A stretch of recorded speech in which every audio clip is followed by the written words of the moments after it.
யோகிராம் சுரத்குமார்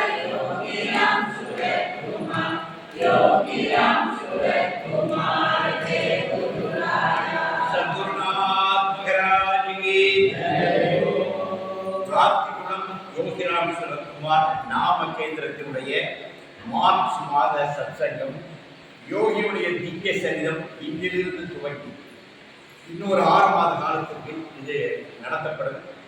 யோகியினுடைய சரிதத்தை ராமாயணத்தை அடிமுற்றி பாலகாண்டம், ஞான காண்டம், திரிதரு காண்டம், அருணை காண்டம், கருணை காண்டம், ஆலய காண்டம், அப்புறம் பட்டாபிஷேகம் அப்படிங்கிற மாதிரி ஒரு வடிவத்தில் சுரங்க சப்தாகமாக 2005 அறிமுகம் செய்திருக்கிறது. அதில் ஒரு காண்டமாக ஒவ்வொரு மாதம் அறிமுகப்படுத்துகிறேன். இந்த மாதம் யோகியுடைய பாலகாண்டம். சுவாமி எல்லாருக்கும் தெரியும், 1918 டிசம்பர் 1ஆம் தேதி பிறந்தார். இன்றைக்கு 108 ஆண்டுகளுக்கு முன்னாடி 108 வருடங்களுக்கு முன்னாடி யோகி எங்கு பிறந்தார் சுவாமி சொன்னார். முதலே ஒன்று சொல்லிடுறேன், ஞானிகளுடைய பூர்வாசிரமம் பற்றி நம்ம அதிகம் தெரிஞ்சுக்க முயற்சிக்கிறோம். இந்திய நாட்டில் ஒரு மரபு இருக்குது, ரிஷி மூலம் பார்க்கக்கூடாது, நதி மூலம் பார்க்காது. நம்ம இந்திய மரபு நம்ம ஒரு ஞானியுடைய பூர்வாசிரமம் என்ன, அதை யாருக்கு பையன் நம்ம அப்படின்னு நோண்டி எடுத்துவோம்ல, இவன் நம்மளா வேற நாடு பிரபலமாயிட்டாங்க. கூகுளில் பார்த்தீங்கன்னா ஒரே சர்ச், அவன் யாரு, அவனோட திறமையும் அவனுடைய ஆற்றலும் அதையே பார்க்கறதில்ல. அவன் யாரு, நம்மளா வேறாடா, அதை வச்சுதான் ஆகணும். அந்த அளவுக்கு தமிழ் பண்பாடு அப்படி அல்லோப்பட்டு கிடைக்கிற அது ரொம்ப புத்திசாலி, கூகுளுமே தேடுறாங்க. ஆனால் நம்மளுடைய மரபு, இந்தியாவுடைய ஞான மரபு என்ன சொல்லுதுன்னா, ஒரு ஞானியினுடைய பூர்வாசிரமத்தை தேடணும். எந்த ஜாதியில் சொன்னா கிடையாது, ஞானிக்கு ஜாதி கிடையாது. நாங்கள் இப்போ முண்டக உபனிஷத் வாசி பார்த்தோம். அந்த உபனிஷத்து சொல்லுது ந கோத்திர ந வர்ண. ஞானிக்கு வர்ணம் கிடையாது, ஞானிக்கு கோத்திரம் கிடையாது. இதெல்லாம் அப்பால் போடுறது. வர்ணத்துக்குள்ளே கோத்திரத்துக்குள்ளே சிக்கிட்டா மனுஷன் தப்பு, மனுஷன். ஒரு மகான், ஒரு ஞானிகள் வர்ணங்களுக்கு அப்பாற்பட்டவன், 4 வர்ணங்களுக்கு அப்பாற்பட்டவன், எல்லா கோத்திரங்களுக்கும் அப்பாற்பட்டவன். அவன் தான் ஞானி. ஜாதி மத பேதங்களுக்கு வெளியே இருக்கிறவன் தான் ஞானி. இது நம்முடைய சாஸ்திரங்களே உபநிடத்தை படித்தா அது உபநிடம் தெளிவாக பேசும். இப்போ சுவாமி எப்படி இருந்தார், நல்ல யோகியுடைய வாழ்க்கை யோகி பன்முகத்தன்மையோடு இருந்தார். எல்லாரையும் அனுபவித்தார். அவர் மௌனமையை கட்டி பிடிப்பார். நான் காது கேட்க ஒரு முஸ்லீம் அம்மா வந்து அவங்களுக்கு உருதுல சொன்னார். என்ன கேட்டா துவா சொன்னார். யோகிக்கு உருதுல துவா சொல்ல தெரியும். பைபிள்ல சந்தேகம் கேட்டார். ஆட்சியாளருடைய மனைவியிட பைபிள்ல சந்தேகம் கேட்டார். அதுதான் அவர் முடிப்பார். அம்மா நம்ம பைபிள் ஒழுங்கா படிக்கணுமா? ஒரு கிறிஸ்தவருக்கு பைபிளை ஒழுங்கா படிக்க தொகை தான். ஒரு இஸ்லாமிய இருந்துச்சுன்னா அவருக்கு துவா ஓடி நானே கண்டாலே பார்க்கணும். அது யோகி. அப்புறம் நமக்கு கீதை இருக்கு, அப்படி ஏராளம் கீதையை நம்ம படிக்க தூண்டியவர் யோகி. சுவாமி பன்முகத்தன்மையோடு இருந்தார். எத்தனை வெளிநாட்டுகள் சாமி பண்ணார், அவங்களெல்லாம் சாமி. அதனால என்ன, ஒரு யோகியினுடைய நான் பாலகான்னு பார்க்கும்போது சுவாமி தான் வாழ்ந்த காலத்தில் தன்னுடைய பூர்வாசிரம் நோக்கி 3 செய்தார். இந்த பிச்சைக்காரன் கங்கை கரையில் ஒரு கிராமத்தில் பிறந்தான். ஊர் நகரான் சாமி சொல்லல, பகவானுடைய சமாதிக்கு அப்படின்னா நகரான் தெரியும். சுவாமி வாழ்ந்த காலம் வரை கங்கை கரையில், காசி கருகே கங்கை கரையில் ஒரு கிராமத்தில் இந்த பிச்சைக்காரன் பிறந்தார். அவர் அடுத்த அந்த பிறப்பு என்ன சொல்றாரு, உங்களை பார்த்தா வைப்பா தான் கொடுக்குது. 6 பத்தி நம்ம வந்து எந்த நதிக்கரையில் பழக்கம் சொல்றோம், அருகில் இருக்கக்கூடிய ஒரு புனித தரம். அதுதான் காசின்னு அவர் ஊருக்கு 300 மைல் இருக்கு. ட்ரெயினில் காலையில் 6 மணி நேரம் வரணும். காசி பிடிச்சார். அவர் என்ன சொன்னாரு, காசிக்கு அருகே கங்கை கரையில் ஒரு கிராமத்தில் இந்த பிச்சைக்காரன் பிறந்தான். இதன் மூலம் நமக்கு என்ன உணர்த்துறாரு, நமக்கு ஒரு பிறகு கிடைச்சுன்னா எந்த நதிக்கரையில் பிறந்திருக்கிறோம் அப்படிங்கிறது. நதிக்கரைக்கு ஒரு 50 படிக்கிறதா ஒருத்தர் சந்தேகமே இல்லை. நதிக்கரையில் எங்க இருக்கிறோம், திருநெல்வேலி, நெல்லை அந்த விஷயம். இப்போ எந்த தளத்தில் உள்ள ஒரு இதோட இணைச்சிக்கணும். அதுதான் பிறவியுடைய பெருமை. என்ன யோகி காசிக்கு அருகே கங்கை கரைக்கு ஒரு கிராமத்தில் இந்த விஷயம். அப்புறம் ரெண்டே ரெண்டு சம்பவம் தான் சொன்னேன். பின்னாடி அவர் திருமணமானது இத்தனை பிள்ளைங்க எல்லாருமே அவர் படித்த காலேஜ் அந்த இது சர்டிஃபிகேட் ஒரு ட்ரெண்ட் பற்றி அவர் படித்து பௌர்ணமி சொன்னாங்க. ஃபோட்டோ எடுத்து புக் எடுத்து போட்டோ எல்லாம் அதை எல்லாரும் பேசி கோட்ராஜ்குமார் வரலாறுன்னு விழாவாடி அந்த போட்டி பேசுனாங்க. அது நல்லதே. ஒரு குருவுக்கு அவர் பேசுறது குருவுடைய நேரத்தில் ஒரு உதாரணம் சொல்றேன். ஒரு முறை காஞ்சி பெரியவர் இருக்கும்போது அந்த காஞ்சி ஆசிரியத்துக்குள்ள வர வந்துட்டு வருவது அவர் யார் தெரியுமா? எங்கள் அப்பாவுக்கு அண்ணன் தம்பிக்கு மகன் அந்த உறவை சொல்லியிருக்காங்க. காஞ்சி பெரியவருடைய உறவினர்கள் அவங்க பூர்வாசிரியர். அந்த உறவை சொல்லி நாங்கள் அவருக்கு சொந்தமாக கொடுத்துருக்காங்க. அதை ஒரு பெருமையாக உடனே அவங்க அப்படி போயிட்டாங்க. அப்புறம் அவங்க அந்த முன்னணியில் இருக்கும்போது அவங்க ரெண்டு பேரும் வந்தாங்க அப்படின்னு சொன்னாங்க. அப்படியா டாக்டர் இருக்குது காஞ்சி பெரியவர் அதோட அப்படியே உடனே குடிக்கிட்டு குடிக்க மாட்டாங்க. அப்படியே குடிச்சார கிட்டத்தட்ட 26 மணி நேரம் எதுவும் சாப்பிடல. அப்படியே மௌன உண்ணாவிரதம்.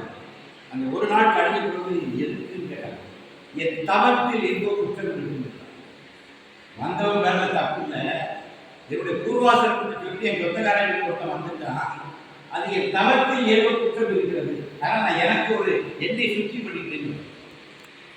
தன்னுடைய உறவை சொல்லி ஒருத்தன் வந்தான்னா ஒரு ஞானி என்னை தன் இழிவாக பார்க்கிற மரபு அப்படி அதான் ரிஷி மூலம் பார்க்காதே நதி மூலம் பார்க்காதே.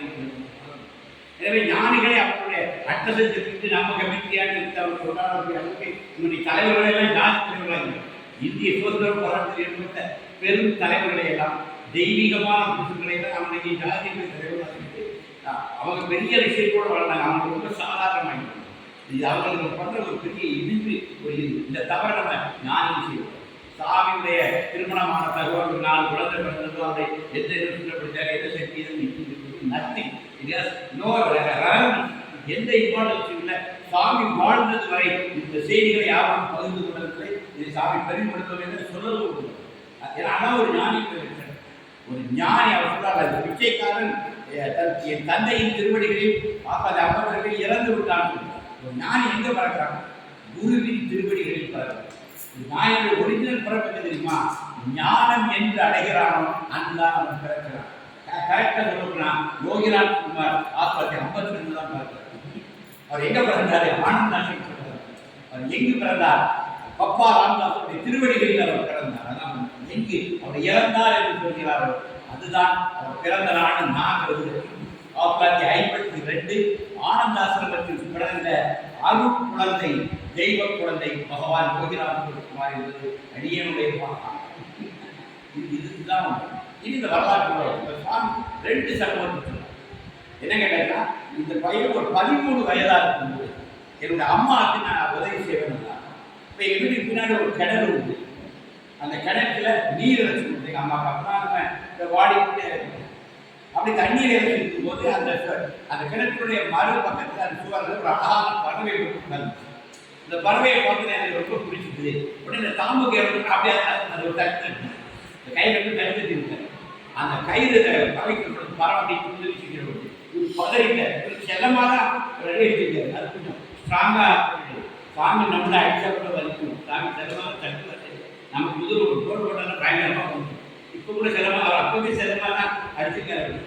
அதனால ஓடி தெரிஞ்சு பறவை அப்படி கொடுத்து கையில் எடுத்துட்டு அவர் வீட்டுக்கு ஒரு 100-200 அடி ஓடி போனால் கங்கை ஒரு நீண்டரை இல்லாது ஓடி போனால் 150 அடி அது கங்கை ஒடுங்கி போறாரு.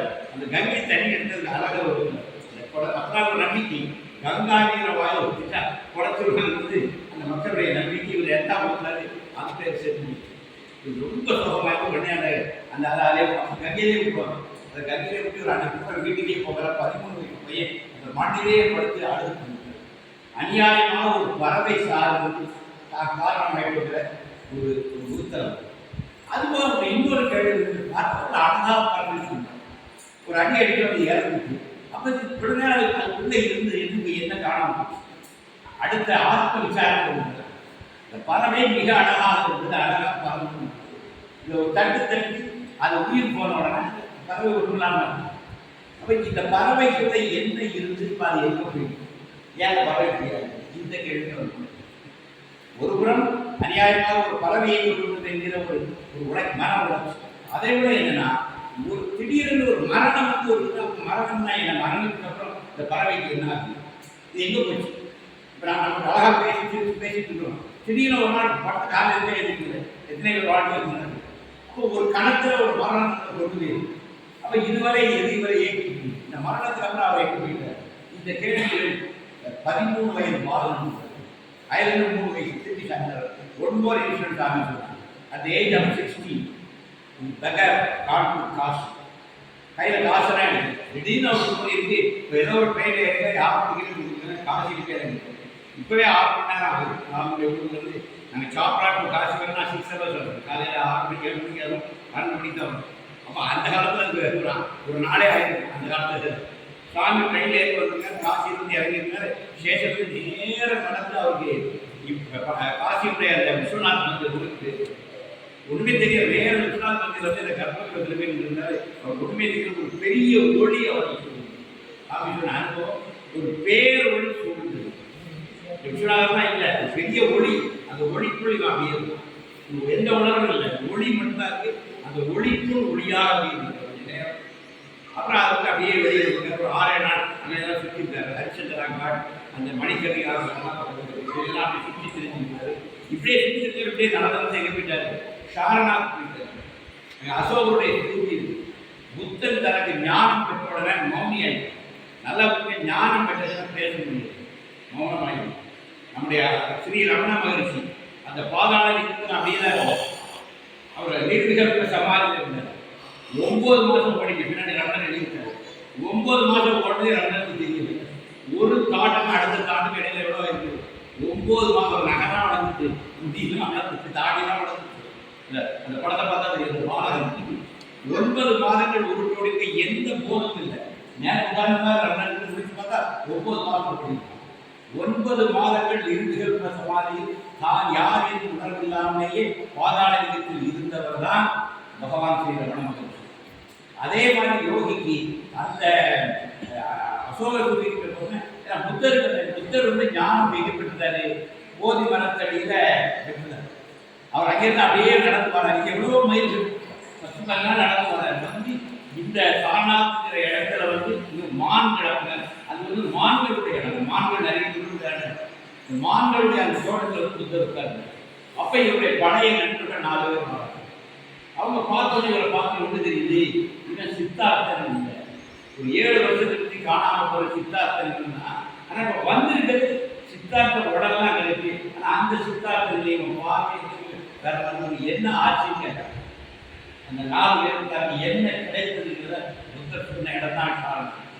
புத்தர் முதலாக தன் வாய் திறந்து தனக்கு என்ன கிடைத்தது என்பதை முதலில் பேசிய இடம் தான் அந்த மான்களின் சோலையான அந்த சாரநாத். அதெல்லாம் அசோகர் ஒரு பெரிய ஸ்தூபியை கீழ்மூலம். அந்த அசோகத்திடமே சாமி இருக்கிறது. மீண்டும் தன்னை எப்படி காசியுடைய விஸ்வநாதனுடைய ஆலயத்துக்குள் ஒரு பேருடைய அனுபவத்திற்குள் யோகி ஆழ்ந்தார், அதே மாதிரி ஒரு ஆன்மீக அதிர்வு அவருக்கு புத்த ஞானம் பெற்று வந்து வாய்ந்த அந்த இடத்துல ரெண்டுமே அவரை பாதிக்கிறாங்க. திருப்பி ஷாராமி அதை கிளம்புறாரு. அப்புறம் ஒரு 7 நாள் கழிவு தன் உணவு வந்து ஒரு ஊரடங்கு தெரியுது. அதுக்கப்புறம் டாக்டர் காசு வாங்கி டிக்கெட் எடுத்து ஊருக்கு சேர்ந்தார். அப்புறம் டிகிரி முடிக்கிறாரு. பட்ட படிப்புலாம் முடிஞ்சு வரார். இது அப்புறம் நமக்கு தெரிஞ்ச வரலாறு. பகவான் இருந்தது 3 விஷயங்கள். காசி கரையே கங்கை கரையில் ஒரு கிராமத்தில் பிச்சைக்காரன் பிறந்தால் 13 வயதாக இருக்கும்போது என் தாய்க்கு உதவும் போது தண்ணீரில் நீர் வைக்கும் போது கிணற்றின் கரையில் இருந்த சிறிய பறவையின் மீது தாம்புக்கை வீசி அந்த பறவை சுற்றி இறக்க அது இவன் மனதுக்குள் ஒரு ஆழ்ந்த வருத்தத்தையும் சில ஆத்ம விசாரத்தையும் கேள்வியை ஏற்படுத்தியிருந்தார். 16 வயது கையில் காசியை எடுக்காமல் காசிக்கு சென்று ஒரு 7 நாட்கள் சுற்றி திரிந்து விஸ்வநாதனுடைய ஆலயத்திற்குள் பேருடைய அதற்கும் சாரநாத் தூக்கி அருகே ஒரு பெரிய ஆன்மீக அதற்கு உண்டாகும் போதுதான் சுவாமியுடைய பூர்வாசிரமம் பற்றி சொன்ன 13 வயது 16 வயது கதையை சம்பவம் படைந்த ஒரு விஷயம் சொன்னால் பேர் காசிங்கிற சொல்லுக்கு அர்த்தம் தெரியுமா? காசினாலே பேரோடு நம்மளாம் காசி கையில போய் வந்துடணும்.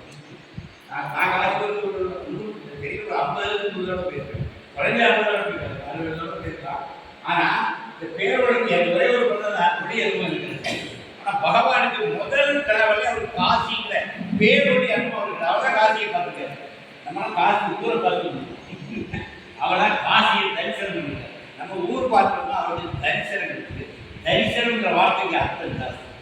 பார்க்கறதுங்கிறது சாதாரண உணர்வுகளாக பார்க்கணும். தரிசனம் என்று அவருடைய அந்த அகம் வெளிப்படும். காசிங்கிற பேருடைய முதல் 16 வயதிலே அந்த அனுபவத்துக்குள்ளான பகவான் போகிறார். அவர் ஒரு தெய்வ பிறவியில் அடையாளம் 14 வயது. 16க்கு ஒரு முக்கியமான ஏஜ். குழந்தைங்க பின்னாடி அந்த குழந்தையுடைய கேரக்டர் அமைகிறது அந்த 16 வயது. அதான் 3 நாள் கரெக்டாக வரும். சுவாமிக்கு அந்த 16 வயது காசி அவருடைய இருக்கு. 7 நாள் காசியில் சுற்றி திரிகிறார். 2 பெரிய ஆன்மீக அலுவலர்கள் உண்டாகும்.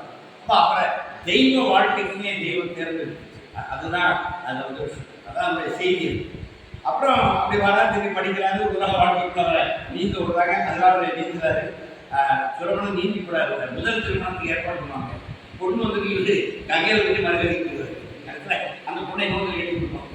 திருப்பி 2வது வந்து சாமி சந்தோஷம் பண்ணி கல்யாணம் ரொம்ப பெரிய மனசுக்கு கல்யாணம் பண்ணாங்கன்னு சொல்லுவாங்க. அது தனி அது ரொம்ப பெரிய விஷயம். இப்போ சுவாமிக்கு ஆரம்பத்திலிருந்தே ஒரு ஆன்மீக நாட்டம் தான் சொல்லியிருக்கோம். அடுத்த விஷயம் என்ன சொல்றாரு, அவருக்கு கபாடியா பாபான்னு சுவாமியுடைய ஊருக்கு ஒரு சிறப்பு. நடராயங்கிற கிராமம் கங்கையினுடைய கரையில் இருக்கு. பீகார் மாநிலத்துக்கு அருகே உத்தரப்பிரதேசத்துடைய கடைசி மாவட்டம் பலியா. பலியா உத்தரப்பிரதேச பெரிய மாநிலம். பீகார் ஆரம்பித்து கடைசி ஜில்லா வந்து பலியா. சந்திரசேகர் ஒரு பிரைம் மினிஸ்டர் அவருடைய தொகுதி தான் பலியா. அவர் தான் பலியா வச்சிருந்தார். அந்த பலியா தான் சுவாமியுடைய மாவட்டம். அங்கதான் அந்த நடத்துறாரு.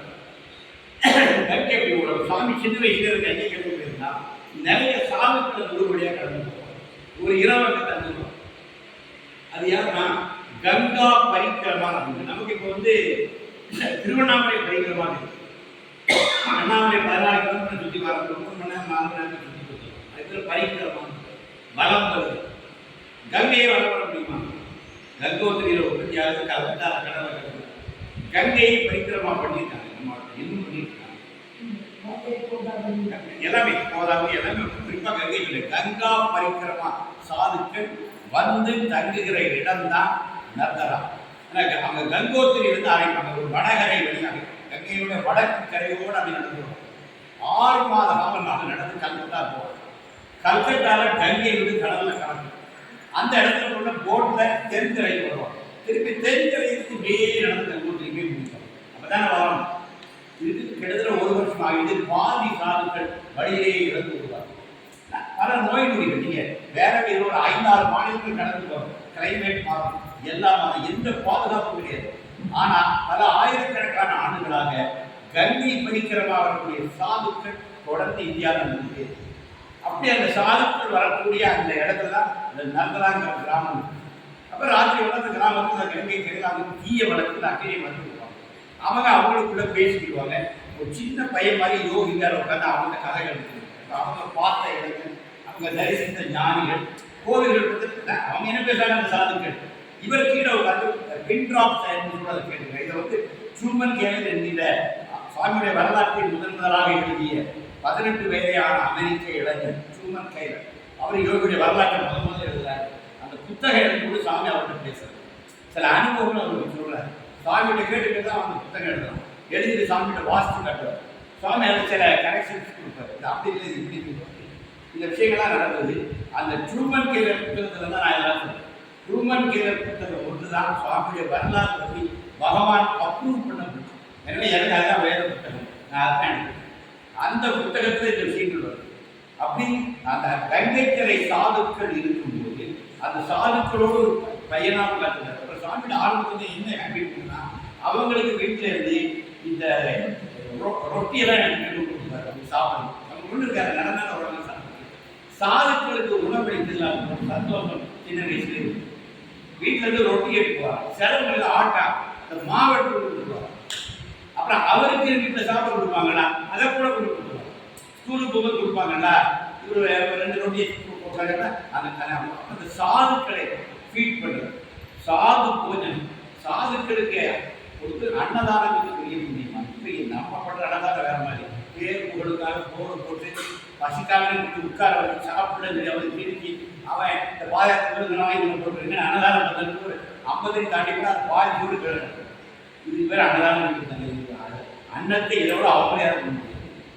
அப்போ நம்மளுக்கு என்ன பண்ணால் அன்னதானங்கிறது ஒரு ஃபேஷன் ஆக்கி வாயில திரிச்சு விட்டுருக்கோம். அது இல்லை, பசித்தவனுக்கு உணவளிக்கிறது புண்ணியம், பசிக்காதவன் உணவளிக்கிறது பேசுறது தப்பு. அன்னத்தை அவமரியாதை பண்ணணும். அன்னம் தெய்வத்தின் அதிதி தெய்வம் போல, அன்னம் தெய்வம் போல. தெய்வத்துக்கு நிகரான அன்னம். அன்னத்தோடு நம்ம கழிக்கவே கூடாது. நான் யோகிக்க படித்த பாடம், தேவையான அளவுக்கு உணவை வாங்கி சாப்பிடணும். இந்த தட்டை மிச்சம் வைக்கிறது இல்லைங்களா, சார் வெரி பேடு ஹேபிட். இதெல்லாம் தப்பு. என்ன தேவையோ அதை வாங்கணும், ஒன்று வாங்கினாலும் சாப்பிடணும். கருவேப்பிலை வைக்கிறவங்க சாப்பிட்டு ஏன் வெளியே வைக்கிறீங்க சார்? கருவேப்பிலை சுகத்துக்கு தான், இல்லை அதை நம்ம சாப்பிடுவோம். மிளகா போட்டுருவோம், நம்ம என்ன பண்ணுவோம், மிளகா எடுத்து வந்து வெளியே கொடுத்தாங்க. அதே எடுத்து வெளியே வைக்கிறீங்க, இல்லை அது போட்டுற சாமி இல்லை அது சாப்பிடுவோம். சாமி மிளகா கருவேப்பிலை இதையெல்லாம் சாப்பிடுறது. சாப்பிட்டு அந்த தட்டில் ஒரு பருக்க கொண்டு அதாங்க உணவு. யோகிட்ட படிச்சிருப்பாங்க. யோகிகள் நம்ம உலகத்தை சொல்லிட்டு அப்படின்னா அன்னம் தெய்வத்துக்கு அன்னம் பூரணியோ, அன்னத்தை கழிவுக்கூடாது, அன்னத்தை தூரக்கூடாது, வேட்டாக்கூடாது, தேவைக்கு வாங்கி சாப்பிடணும். அது அதிகமாக வாங்கி தூரப்படணும். தெளிவாக இருக்கும். தேவைக்கு வாங்கணும் சாப்பிடணும். 99.9 கழிவு. ஏன்னா பகவான் படித்த ஒரு பாடம். அன்னத்தை வீணாக்க ஒரு காலத்துக்கு பசி பட்டியலுக்கு கொடுத்துடலாம். அந்த பசி பட்டியலுக்காக நம்ம கொடுத்துடலாம், பசுவும் கொடுக்கலாம், காகங்களுக்கு கொடுக்கலாம், கூரை உடைக்கு கொடுக்கலாம். இந்த மாதிரி நாங்கள் சில இடங்களை கொடுப்போம். அந்த அந்தந்த விளையாட்டு வந்து சாப்பிடுவோம். அதுக்காக சில இடங்கள் படைக்க.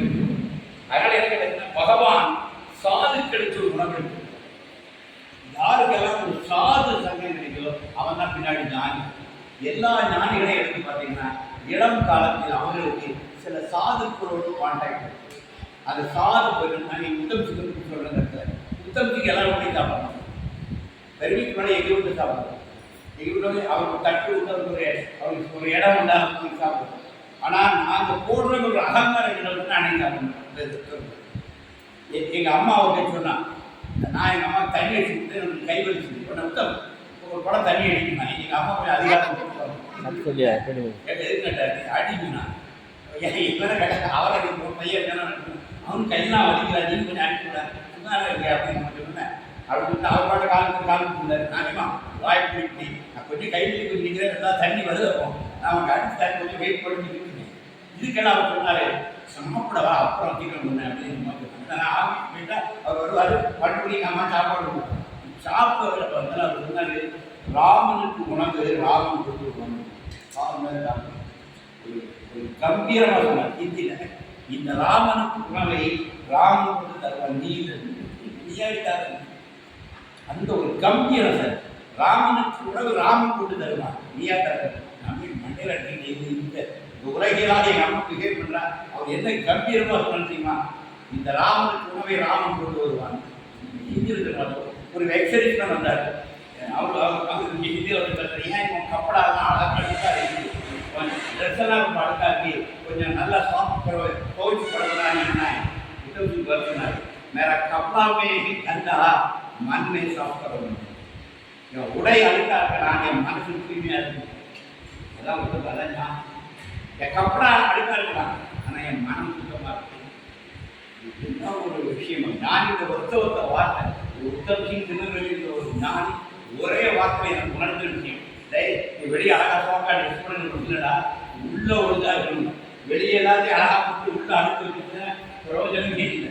அகம் பிரம்மாண்டம், அகத்தில் தான் இறைவன் இருக்கிறார். அந்த இடத்துல அழகா இருக்கணும், நீட்டாக இருக்கணும். இதைத்தான் எனக்கு புத்தகத்துக்கு உணர்த்தின விஷயம். நீ என்ன ட்ரெஸ் போட்டுக்கலாம், எப்படி வேணாலும் இருக்கலாம், இதெல்லாம் அழகா இருக்கிறான், இங்க சுத்தமாக இருந்தாலும். இதைத்தான் ஞானிகள் உணர்த்துறாங்க. இது பகவானே கடைகளை பிச்சைக்காரன் ட்ரெஸ் எல்லாம் மாற்றுறது ரொம்ப கம்மி, குளிச்சது ரொம்ப கம்மி. ஆனால் எப்பவும் அவர் அந்த ஆனந்த இந்த இடத்துல அப்படி இருக்கும்போது அந்த கங்கை சாது கொண்டு சாமி கொடுக்குறது. இது சாமியை ஷேப் மகானோட ஒரு பெருமாற்றம். பின்னாடி என்ன ஆகுது, சாமிக்கு ஒரு தேடல். நிறைய புத்தகங்கள் வாங்கிக்கிறாரு. மே மாதம் லீவ் ஆகிட்டு அவர் எங்கே போகிறாரு, ரிஷிகேஷ் போகிறார். ஞானிகள் பொதுவாக அன்னைக்கு கத்துவா ரிஷிகேஷ் இருந்தால் ஞானிகள் ஒரு நார்த் இந்தியன் இருப்பாங்க. அங்கெல்லாம் போயிட்டு வர நம்ம கபாடியா பார்ப்பாரு. சாமி உள்ள இன்னொரு சாதம் இவர் அகப்படி போயிட்டு இருப்பார். அவரை ரொட்டி டீ இவரு கூட போய் உடம்புல ரொட்டிலாம் வாங்கி கொடுப்பாரு. அவரை பற்றி ஒரு பூர்வாட்டம் இருக்கு. அவர் ஒரு ஜட்ஜ், அந்த காலத்திலேயே கல்கட்டாவில் ஜட்ஜாக இருந்தது. அவருடைய மகளுடைய தன்னுடைய சொந்த மகளுடைய புருஷன் ஒரு கொலை கேஸில் இவன் வந்தது. இவர் அவருக்கு தூக்கு தண்டனை எழுதி தீர்ப்பளித்து அந்த பெண்ணை உடச்சிட்டு அந்த ட்ரெஸ்ஸெல்லாம் கழுவி விட்டு கௌபீனம் கம்மி வந்து தன்னுடைய மகள் சொந்த மருமகனுக்கு தூக்கு தண்டனை எழுதி வச்சுட்டு வாழ்க்கையில் ஒரு வெறுப்பு வந்து எல்லா ட்ரெஸ்ஸையும் அப்படியே கிடைக்க வந்தோம்னா பின்னாடி கபாடியா பாபான்னு பிச்சை எடுத்துட்டு பகவானுடைய கிராமத்தில் நீர் கொடுக்குறாரு. இப்போ கூட இங்கே போனால் அங்கே ஒரு ஆசிரம் கபாடியா பாபா ஆசிரம் அவர் சாமியுடைய நெருங்கினது. அவர் சொல்றாரு, நீ ஆன்மீகத்தில் முன்னேறனா நீ ஒரு குருவை கண்டடைய வேண்டும். குரு முகமாக தான் நீ ஆன்மீகத்தில் வெற்றி பெற முடியும். இப்புத்தகங்களெல்லாம் படித்து ஞானம் பெற முடியாது. குருவை சென்றடை. அப்போ இவர் குரு எங்கிறது இவர் எப்பவுமே ஹரிபால ஸ்டேஜ் போயிட்டு வராங்க. இதில் குருடைய குரு தெற்கே இருக்காங்க. தெற்கு நோக்கி போயிடும். அவரை சவுத்து நோக்கி அவரை அதை காரண குரு குருவிலேயே காரண குரு தருவார். நம்ம குருவிட்ட கைகாட்டி அனுப்பிவிடுவார். அவரை காரண குரு கூட ஒரு உத்தமமான குருவுக்கு நம்மளை வழிகாட்டும். அவரை காரண குரு கூட அவரே வணங்கலாம். ஏன்னா குரு நம்மளை கூட சேர்ந்தவர். அப்போ அதை இவருக்கு காரண குருவாக இருந்து உன்னுடைய குரு தெற்க இருக்கிறார் போதும்னா 1947 சுவாமி ஏப்ரல் மே மாதங்கள் அப்படின்னு கிளம்பிடுவாங்க. ஒரு ட்ரெயினில் ஏறி டிக்கெட் எடுத்து வராது 4 ஸ்டேஷன் தாண்டதுக்குள்ளே பிக் பாக்கெட் அடிச்சுட்டு அவருடைய பர்ஸ் டிக்கெட் எல்லாம் முடியும். இது என்ன தெரிய வருது, 1947 இந்தியா சுதந்திரம் வருவதற்கு சட்டம் ஒழுங்கு அரசாங்க சட்டம் ஒழுங்கு தெரியாது. 1947 ஏப்ரல் மேலே ஏப்ரல் மேலே என்ன இருக்குது, பிக் பாக்கெட் இருந்து சாமியை பார்த்து டிக்கெட் எல்லாம் போயிடும். 4 ஸ்டேஷன். நம்ம என்ன பண்ணுவோம், எம்மான பாண்டிச்சேரி வரை போகணும், உடனே இறங்கி அடுத்த சித்தப்பா பெரியப்பாக்கு போனோம், யாரை பார்த்தோம்னா இப்படி பைசா வாங்கி ஊரை பார்க்க போகணும், சகுனம் தெரியுது அடுத்த போகணும். ஆனால் சாமி அப்படியே போயிட்டு ஆந்திராவில் டிக்கெட் போயிருக்காரு. ஆந்திராவில் டிக்கெட் பிடிச்சிட்டாங்க. அப்போ வெள்ளைக்காரங்க விட்டு டிக்கெட் இல்லாமல் சொல்லிக்காரங்க காட்டுங்க அந்த பார்த்தீங்கன்னா டிக்கெட் வாங்கி விட்டுறோம். அதெல்லாம் அப்படியே இறங்கி போட்டு ஆந்திராவில் இறக்கப்பட்டு அப்படியே பண்ண வீட்டுக்கு ஸ்கூல் வராது. காலையில் அந்த ஸ்கூல் ஹெட்மாஸ்டர் வந்துருக்காரு. அவர்கிட்ட இந்த ஸ்டோரி இங்கிலீஷில் சொல்லிட்டார். இது நான் வந்தேன் அப்படிங்கிறது ஒரு டோட்டலாக இருந்து அங்கே இருக்கிற ஸ்கூல் ஸ்டூடெண்ட்ஸ் காசெல்லாம் வச்சு அங்கேருந்து பாண்டிச்சேரி போகிற டிக்கெட் எழுதி விட்டுறாங்க. நாங்கள் அப்படியே போய் பாண்டிச்சேரி போகிறேன். அப்புறம் 47 பாண்டிச்சேரி வராது. பாண்டிச்சேரியில் அந்த இப்போ இருக்கிற இதே அரவிந்தாசன் அந்த வாசலுமே நிற்கிறாரு. பொதுவாகவே சாமிக்கு இந்த வாட்ச்மேனுடைய நிகழ்வு பொதுவாக சாமிக்கு ஆசிரமத்தில் வச்சுக்குவார். எல்லா ஆசிரமங்களும் ஞானிகளை துறப்பதற்கு தான் இருக்கும். ஞானிகளுக்கு பேராக இருக்கும். நல்ல மெய் ஞானிகளை துறப்பதற்கு தான் ஆசிரமங்கள் இன்றளவும் இருந்து இருக்கிறது. அரவிந்தாசிரம வாசலுமே நிற்கிறாரு. வாட்ச்மேன் உள்ள வர மாட்டாங்க. ஆனால் இவருடைய ட்ரெஸ்ஸு அழுக்கு எல்லாம் தான் இருக்கிறாரு. அவன் உள்ள விடலை.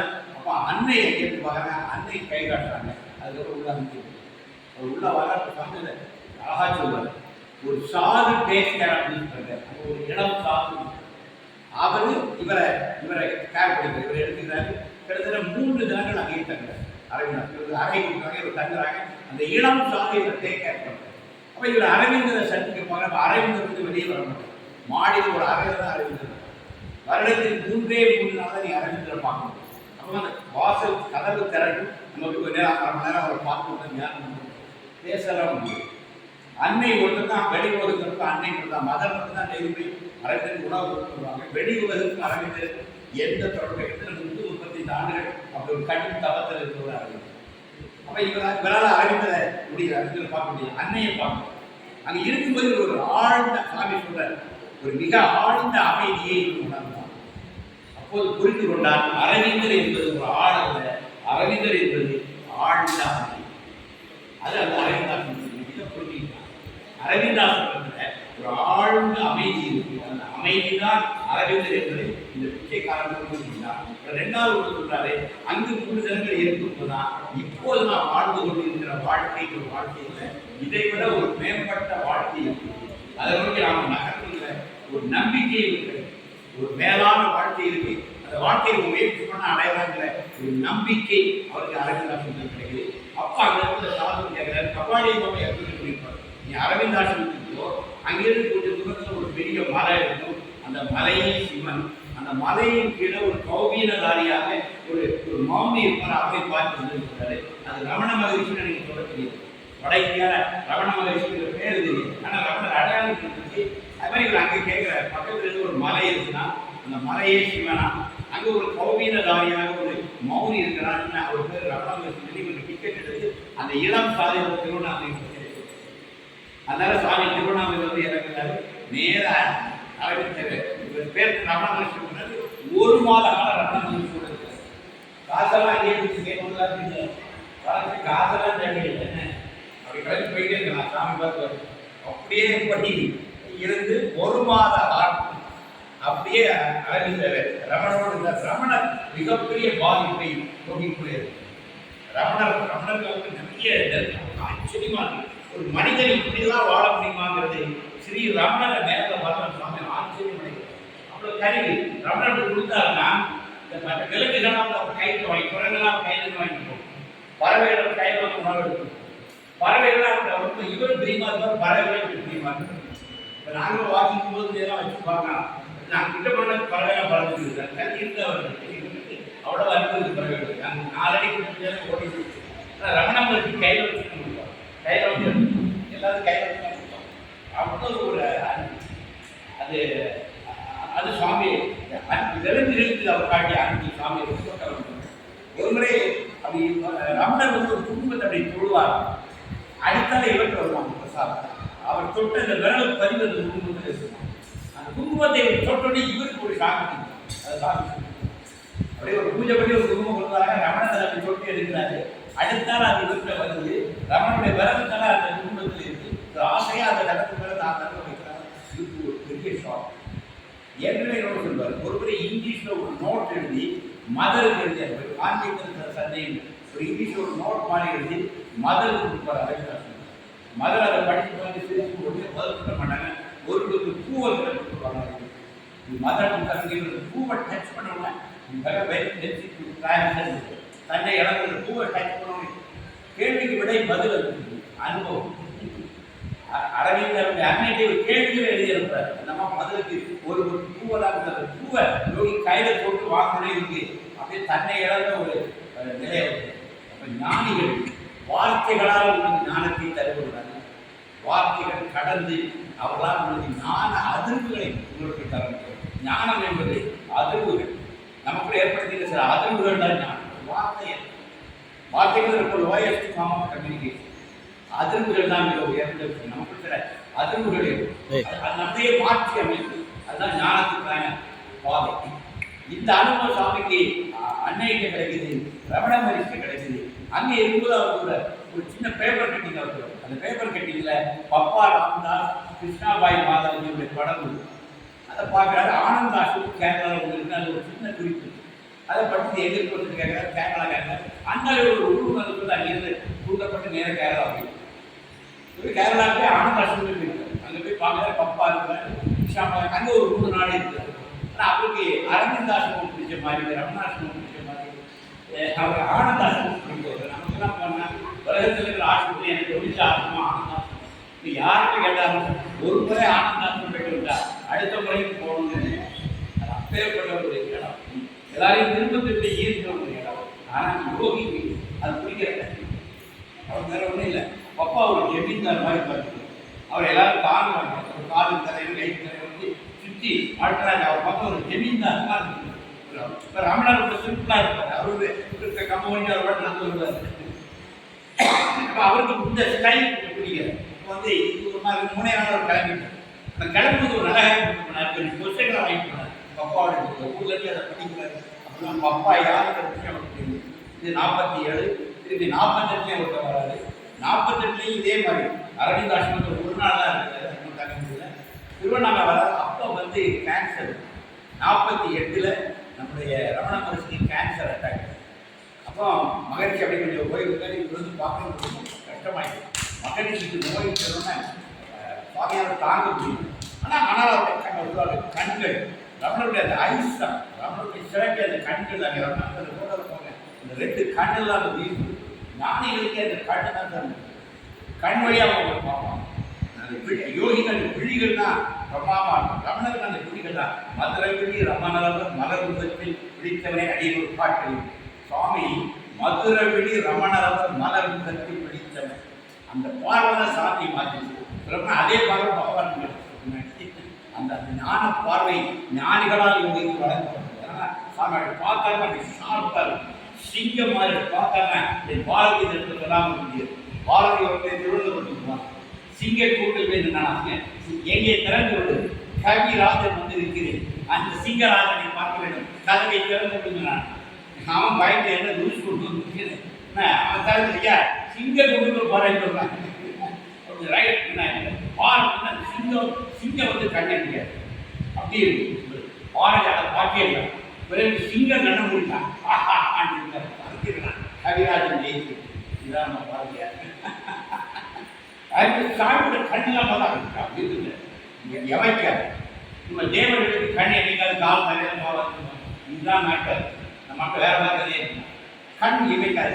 நல்லா சொல்றேன், ஒரு கண்ணை பார்த்தா ஒரு மனசுக்கு நமக்கு சிந்தனை ஓட்டிட்டு நம்ம கண்ணு கப்பல் எண்ணங்களே இல்லாத கண்ணு கலந்தேதான் மேட்டு புரியுதா.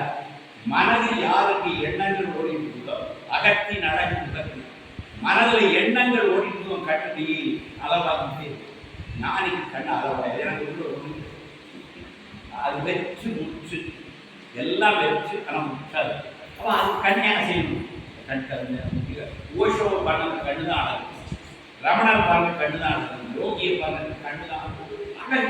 கூர்மை அந்த பார்வையின் கூர்மை கண்ணை பெற்று ஐந்து கண்ணை துறைச்சு அந்த பார்வை நான் இருக்கும். அது யோகிக்கு பட்ட பார்வை பார்த்தா நீங்கள் மீட் பண்ண முடியாது. யோகியுடைய கண்ணோடு கண் நீங்கள் நோக்க முடியாது. பெனிட்ரேட்டிங் ஆயிடுச்சு அவங்க ஆயிடுச்சுன்னா பெனிட்ரேட்டிங் ஆயிடுச்சு. சப்த நாடி ஒரு பார்வை பார்க்க ஒரே பார்வை அப்படியே அரசு பண்ணி பாருங்க அடிங்க நேரடி அனுபவம் கிடைக்கிறது. அப்படியே அரசு பண்ணி பார்க்குற கண்டிப்பே நம்ம தூக்க முடியாது. அவர்கிட்ட பார்த்து அப்படியே லாக் பண்ணி விட்டுருவோம். அவருடைய பவர் அப்படியே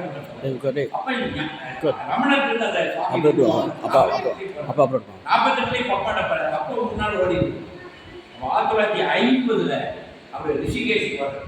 ரிஷிகேஷ்ல அரங்கிருக்கிறார். அப்பதான் செய்தி வருது 1950 ஏப்ரல் 14 ரமணர் சமாதி, டிசம்பர் 5 அரவிந்தர் சமாதி.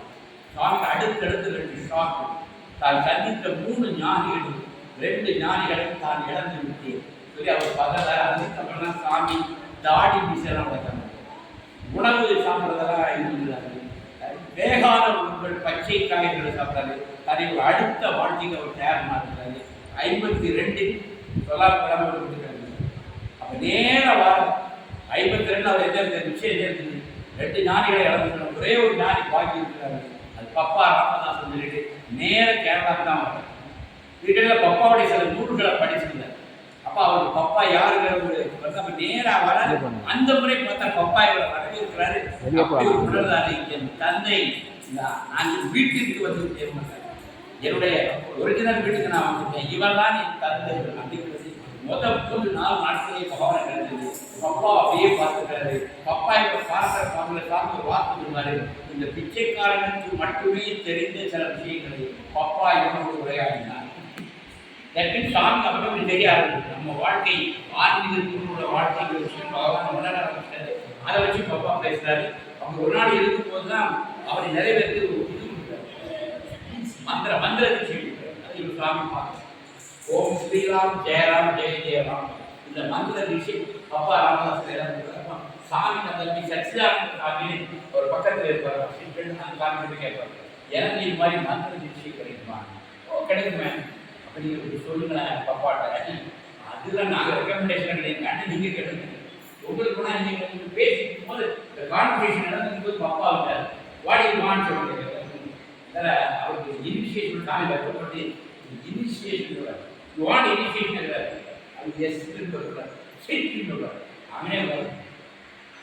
மற்றவங்களுக்கெல்லாம் தீட்சை வேணும், அடுத்த காலையில் 4 மணிக்கு வரணும், தனித்தன்மை பூ பழம் முருகட்சணை தான் வைக்கணும். அவங்க உட்கார வச்சு உரைப்படி அந்த 3 முறை பண்ணுவாங்க. துணி மறைப்பாங்க, அது ஒரு ரகசியமாக சொல்லப்படும். அதை 3 முறை இந்த மாதிரி சம்பிரதாய சாஸ்திரோட்டமாக செய்யப்படும். ஆனால் பகவான் யோகிக்கான்னு பாருங்க எப்படி மந்திரிக்கு வழங்கப்படவில்லை, கேட்டதும் கிடைக்கும். உட்கார்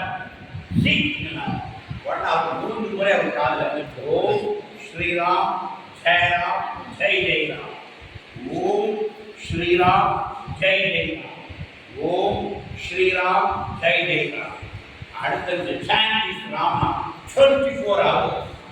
அடுத்தது நாங்கள் அப்படியே கிளம்பிட்டார் ராமப்பான் அடுத்தவன் அப்படியே போறாரு. பக்கத்தில் இருக்கிறாரு. சாமி சொல்றார் 7 nights and days fast. Father filled his belly in 1952 himself. No one is here to experience or express anything. அப்போ அது 52 7 பகல் 7 இரவு கடந்து இந்த பிச்சைக்காரன் ஸ்ரீராம் ஜெயராம் ஸ்ரீராம் ஜெயராம் ஸ்ரீராம் ஜெயராம் சொல்றது தண்ணீர் ராமா ராமா ராமா சொல்லி ராமனவே ஆயிட்டு ஏழை நம்ம 70 வருஷமா 5 வருஷமா எத்தனை போய் நான் 47 ஐயப்பாரை பார்த்துட்டே மண்டலாம் போயிட்டு நான் பெரிய குருமாறு நான் நினைக்கிறேன். அது எது தெரியுது சரியில்லைன்னு 40 மலை போய் ஐயப்பனை பார்க்க முடியாது. என்ன நான் மலையிலே போய் ஐயப்பன் கூப்பிட்டு அப்போதானே நம்ம ஐயப்பன் கூட்டமாக இருக்கும்.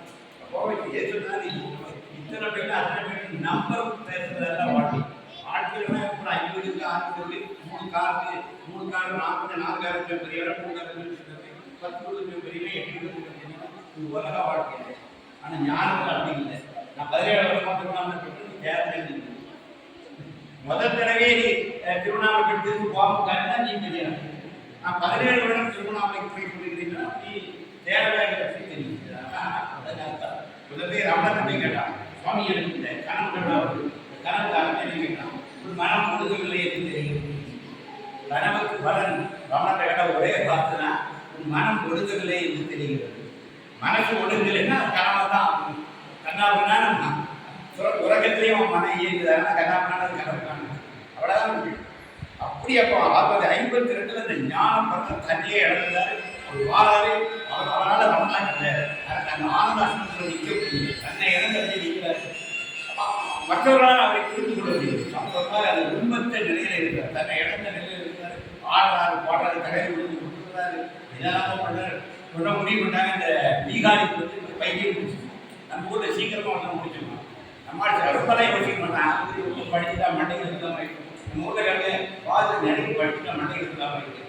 வடக்கே பண்ணால் அவங்க விட்டு போயிடாமல் நீ உத்தம் சுத்திக்கே பெருமாள் கதை தெரியும். ரொம்ப படித்தவனா ரொம்ப படித்த மண்டலம் கன்னியாகுமரி வந்தால் டூரில் விட்டு போயிட்டான். அவங்க இருக்கிறாங்க அப்படின்னு நம்ம ஆட்களுக்கு திடீர்னு வந்து யாருக்கும் வரலாறு உடனே எழுதிருவாங்க. அது வேற விஷயம். அப்போ ஞானிக்கு அது பிரச்சனை. இப்போ 52 இவரை வெளியே தள்ளாமே திரும்ப சாமிட்ட பப்பாட்ட வர பப்பா நீ போயிடலாம். இப்போ இவர் சொல்கிறாரு முடியல பப்பா உங்களோட போடுறதுல நீ கிளம்பலாம் சரி போன்னு வர அப்போ தான் கரண்ட் வெளியே தருது. அப்பா அவர் கேட்குறாரு எங்கே போகிறேன்னு பார்த்து அருணாச்சலம் நீ அங்கேயே போகணும் அங்கேயே போய் அதான் கிளம்புறாரு. சுவாமி சொல்லுவார் 700 kilometers 7 hours ஆகும். ஆனால் beggar 7 years to reach Tiruvannamalai. ஒரு 700 கிலோமீட்டர் அங்கேருந்து இங்கே வருது. ஒரு 7 மணி நேரம் யாத்திரையில் போயிருக்கிறான். ஈவன் 7 days அப்படின்னு அந்த பிச்சைக்காரன் திருவண்ணாமலை போய் 7 வருஷமாக ஞானம் பெற்றது. அவர் தன்னை இழந்து இந்தியாவுக்கு 7 ஆண்டுகள் சுற்றி திரிந்து 1959 திருவண்ணாமலையை சென்று அடைகிறார் பகவானுக்கு.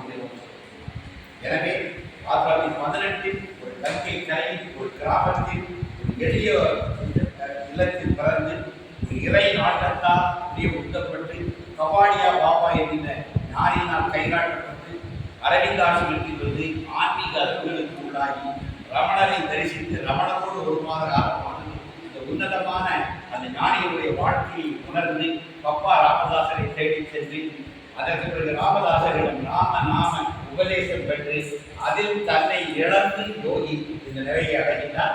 அவருக்கு ஒரு சுவாதன விஷன் ஒன்று மட்டும் சொல்கிறேன். பகவான் யோகிராம் குமார் ஒரு விஷனோட ஒரு மனிதனாக பிறந்து ஞானம் பெற்றார் வரலாறு இல்லை. அவருக்கு ஏற்கனவே ஒரு பெரிய மிஷன். அந்த மிஷன் உருவாவதற்கு அவருக்கு ஒரு குரு ஒரு கலை ஒரு உருவாக்கம் வேண்டும். அதுதான் இந்த வாழ்க்கையில் மலர்ந்தது. நிச்சயமாக பகவான் வரும் பொழுதே ஒரு அவதாரமாக அவருக்கு ஒரு பெரிய நோக்க என்னன்னா ஃபாதர்ஸ் மிஷன் வார்த்தையை பிச்சைக்காரனுக்கு ஒரு மிஷன், ஒரு பெரிய நோக்கத்துக்காக தான் இந்த பிச்சைக்காரன் உலகத்துக்கு வந்திருக்கின்றான்.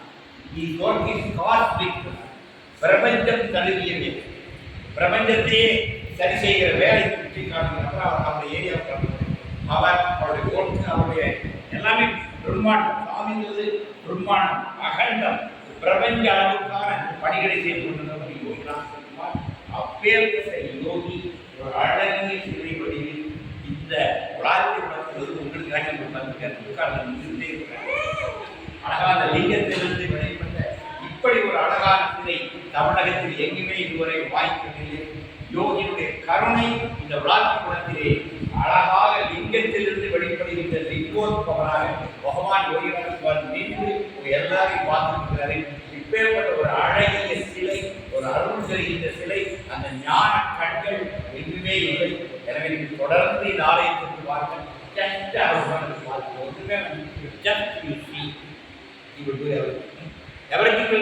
பகவான் பார்த்து வரீங்கன்னா ஒரு மூளையெல்லாம் கலக்கிக்கிறது கொஞ்சம் நிம்மதி அந்த சிலையை பார்த்து இந்த சிலை உங்களுக்கு ஒரு அமைதியை தரும், இந்த சிலை உங்களுக்கு ஆனந்தத்தை தரும், இந்த சிலை உங்களை ஆடப்படுத்தும், இந்த சிலை உங்களை அகண்டமாகும். அதெல்லாம் ஆட்டோமேட்டிக்காக மனுஷன் உட்கார்ந்து கொஞ்சம் நேரத்தை முன்பு செலவழிக்கும். ஒரு மனம் அடையினா கொஞ்சம் நாம கொஞ்சம் யோகிராக நாமம் அதுபோது அவர் வேற ஒன்றுமே வேண்டாம். இங்கே பூ பழம் அதெல்லாம் தந்தா சந்தோஷம் உங்களுக்கு இருக்கு கொண்டு வராட்டால் ஒன்றும் பிரச்சனை இல்லை.